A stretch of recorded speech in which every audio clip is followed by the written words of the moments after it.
KaraokeBooks. Northanger Abbey. Written by Jane Austen. Chapter 30. Catherine's disposition was not naturally sedentary, nor had her habits been ever very industrious. But whatever might hitherto have been her defects of that sort, her mother could not but perceive them now to be greatly increased. She could neither sit still nor employ herself for 10 minutes together, walking round the garden and orchard again and again, as if nothing but motion was voluntary, and it seemed as if she could even walk about the house rather than remain fixed for any time in the parlor. Her loss of spirits was a yet greater alteration. In her rambling and her idleness she might only be a caricature of herself, but in her silence and sadness she was the very reverse of all that she had been before. For 2 days Mrs. Morland allowed it to pass even without a hint, but when a third night's rest had neither restored her cheerfulness, improved her in useful activity, nor given her a greater inclination for needlework, she could no longer refrain from the gentle reproof of, "My dear Catherine, I am afraid you are growing quite a fine lady. I do not know when poor Richard's cravats would be done, if he had no friend but you. Your head runs too much upon Bath. But there is a time for everything, a time for balls and plays, and a time for work. You have had a long run of amusement, and now you must try to be useful." Catherine took up her work directly, saying, in a dejected voice, that her head did not run upon Bath much. "Then you are fretting about General Tilney, and that is very simple of you. For 10 to 1 whether you ever see him again. You should never fret about trifles." After a short silence, "I hope, my Catherine, you are not getting out of humor with home because it is not so grand as Northanger. That would be turning your visit into an evil indeed. Wherever you are you should always be contented, but especially at home, because there you must spend the most of your time. I did not quite like, at breakfast, to hear you talk so much about the French bread at Northanger. I am sure I do not care about the bread. It is all the same to me what I eat. There is a very clever essay in one of the books upstairs upon much such a subject, about young girls that have been spoilt for home by great acquaintance, the Mirror, I think. I will look it out for you some day or other, because I am sure it will do you good." Catherine said no more, and, with an endeavor to do right, applied to her work. But, after a few minutes, sunk again, without knowing it herself, into languor and listlessness, moving herself in her chair, from the irritation of weariness, much oftener than she moved her needle. Mrs. Morland watched the progress of this relapse, and seeing, in her daughter's absent and dissatisfied look, the full proof of that repining spirit to which she had now begun to attribute her want of cheerfulness, hastily left the room to fetch the book in question, anxious to lose no time in attacking so dreadful a malady. It was some time before she could find what she looked for, and other family matters occurring to detain her, a quarter of an hour had elapsed ere she returned downstairs with the volume from which so much was hoped. Her avocations above having shut out all noise but what she created herself, she knew not that a visitor had arrived within the last few minutes, till, on entering the room, the first object she beheld was a young man whom she had never seen before. With a look of much respect, he immediately rose, and being introduced to her by her conscious daughter as Mr. Henry Tilney, with the embarrassment of real sensibility began to apologize for his appearance there, acknowledging that after what had passed he had little right to expect a welcome at Fullerton, and stating his impatience to be assured of Miss Morland's having reached her home in safety, as the cause of his intrusion. He did not address himself to an uncandid judge or a resentful heart. Far from comprehending him or his sister in their father's misconduct, Mrs. Morland had been always kindly disposed towards each, and instantly, pleased by his appearance, received him with the simple professions of unaffected benevolence. Thanking him for such an attention to her daughter, assuring him that the friends of her children were always welcome there, and entreating him to say not another word of the past. He was not ill inclined to obey this request, for, though his heart was greatly relieved by such unlooked-for mildness, it was not just at that moment in his power to say anything to the purpose. Returning in silence to his seat, therefore, he remained for some minutes most civilly answering all Mrs. Morland's common remarks about the weather and roads. Catherine meanwhile, the anxious, agitated, happy, feverish Catherine, said not a word, but her glowing cheek and brightened eye made her mother trust that this good-natured visit would at least set her heart at ease for a time, and gladly therefore did she lay aside the first volume of the Mirror for a future hour. Desirous of Mr. Morland's assistance, as well in giving encouragement, as in finding conversation for her guest, whose embarrassment on his father's account she earnestly pitied, Mrs. Morland had very early dispatched one of the children to summon him. But Mr. Morland was from home, and being thus without any support, at the end of a quarter of an hour she had nothing to say. After a couple of minutes' unbroken silence, Henry, turning to Catherine for the first time since her mother's entrance, asked her, with sudden alacrity, if Mr. Dodd and Mrs. Allen were now at Fullerton? And on developing, from amidst all her perplexity of words in reply, the meaning, which one short syllable would have given, immediately expressed his intention of paying his respects to them, and, with a rising color, asked her if she would have the goodness to show him the way. "You may see the house from this window, sir," was information on Sarah's side, which produced only a bow of acknowledgment from the gentleman, and a silencing nod from her mother. For Mrs. Morland, thinking it probable, as a secondary consideration in his wish of waiting on their worthy neighbors, that he might have some explanation to give of his father's behavior, which it must be more pleasant for him to communicate only to Catherine, would not on any account prevent her accompanying him. They began their walk, and Mrs. Morland was not entirely mistaken in his object in wishing it. Some explanation on his father's account he had to give, but his first purpose was to explain himself, and before they reached Mr. Allen's grounds he had done it so well that Catherine did not think it could ever be repeated too often. She was assured of his affection, and that heart in return was solicited, which, perhaps, they pretty equally knew was already entirely his own. For, though Henry was now sincerely attached to her, though he felt and delighted in all the excellencies of her character and truly loved her society, I must confess that his affection originated in nothing better than gratitude, or, in other words, that a persuasion of her partiality for him had been the only cause of giving her a serious thought. It is a new circumstance in romance, I acknowledge, and dreadfully derogatory of an heroine's dignity. But if it be as new in common life, the credit of a wild imagination will at least be all my own. A very short visit to Mrs. Allen, in which Henry talked at random, without sense or connection, and Catherine, wrapped in the contemplation of her own unutterable happiness, scarcely opened her lips, dismissed them to the ecstasies of another tête-à-tête.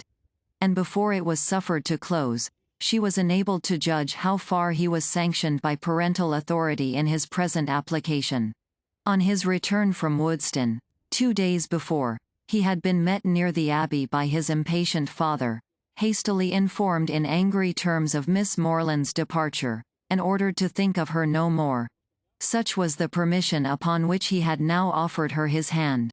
The affrighted Catherine, amidst all the terrors of expectation, as she listened to this account, could not but rejoice in the kind caution with which Henry had saved her from the necessity of a conscientious rejection, by engaging her faith before he mentioned the subject, and as he proceeded to give the particulars, and explain the motives of his father's conduct, her feelings soon hardened into even a triumphant delight.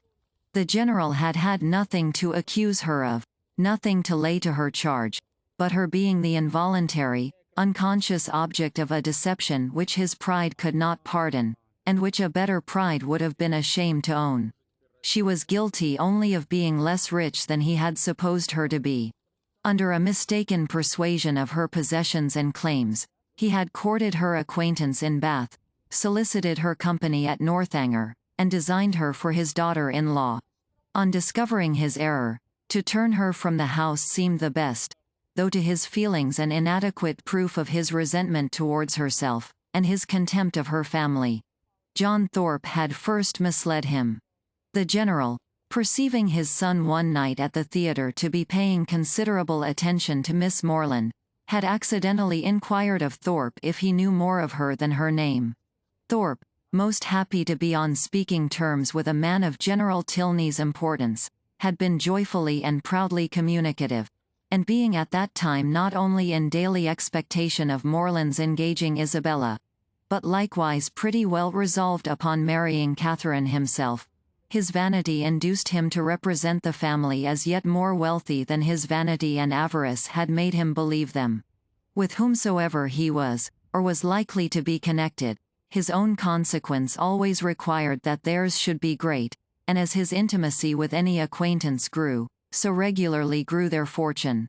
The expectations of his friend Morland, therefore, from the first overrated, had ever since his introduction to Isabella been gradually increasing, and by merely adding twice as much for the grandeur of the moment, by doubling what he chose to think the amount of Mr. Morland's preferment, trebling his private fortune, bestowing a rich aunt, and sinking half the children, he was able to represent the whole family to the general in a most respectable light. For Catherine, however, the peculiar object of the general's curiosity, and his own speculations, he had yet something more in reserve, and the 10 or 15,000 pounds which her father could give her would be a pretty addition to Mr. Allen's estate.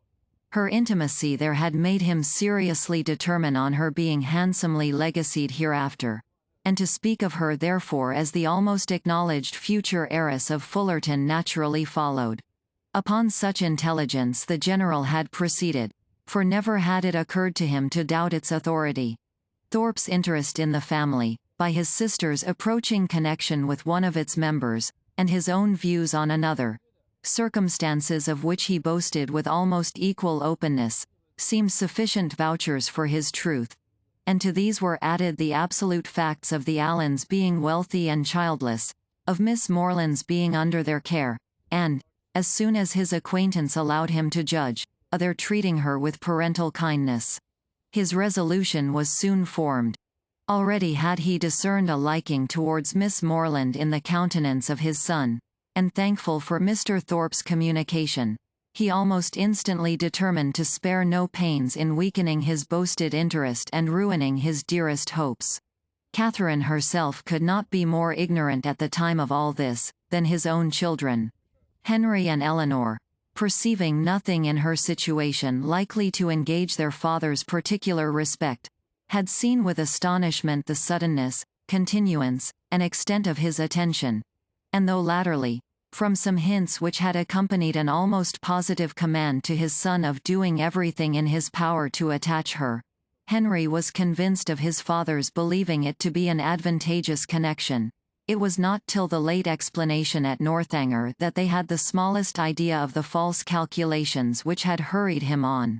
That they were false, the general had learned from the very person who had suggested them, from Thorpe himself, whom he had chanced to meet again in town, and who, under the influence of exactly opposite feelings, irritated by Catherine's refusal, and yet more by the failure of a very recent endeavour to accomplish a reconciliation between Morland and Isabella, convinced that they were separated forever, and spurning a friendship which could be no longer serviceable, hastened to contradict all that he had said before to the advantage of the Morlands, confessed himself to have been totally mistaken in his opinion of their circumstances and character, misled by the rhodomontade of his friend to believe his father a man of substance and credit, whereas the transactions of the 2 or 3 last weeks proved him to be neither. For after coming eagerly forward on the first overture of a marriage between the families, with the most liberal proposals, he had, on being brought to the point by the shrewdness of the relator, they were,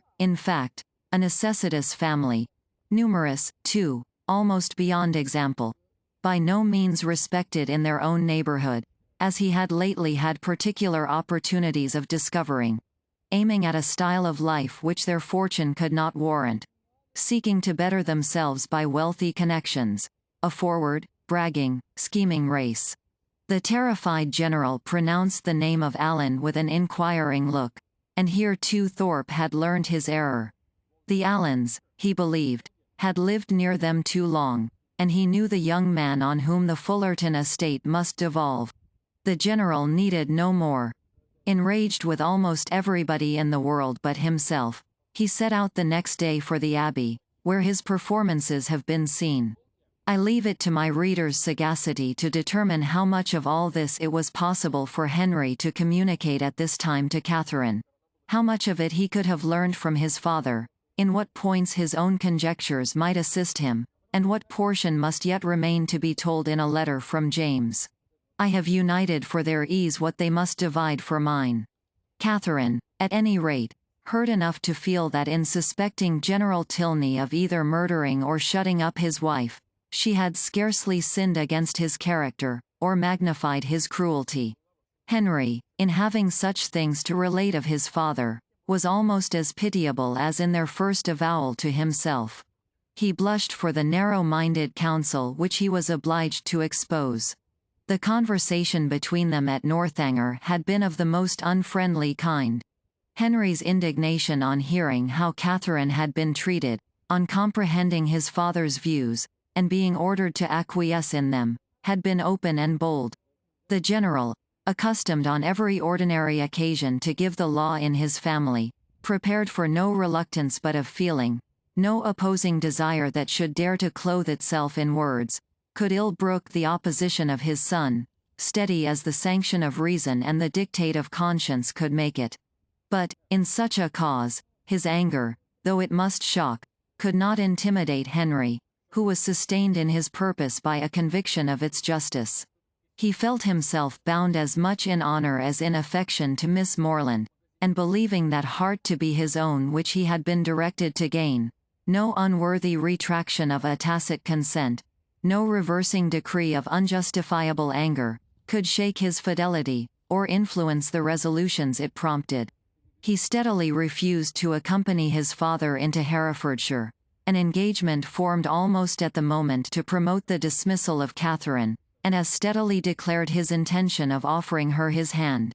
The general was furious in his anger, and they parted in dreadful disagreement. Henry, in an agitation of mind which many solitary hours were required to compose, had returned almost instantly to Woodston, and, on the afternoon of the following day, had begun his journey to Fullerton. KaraokeBooks.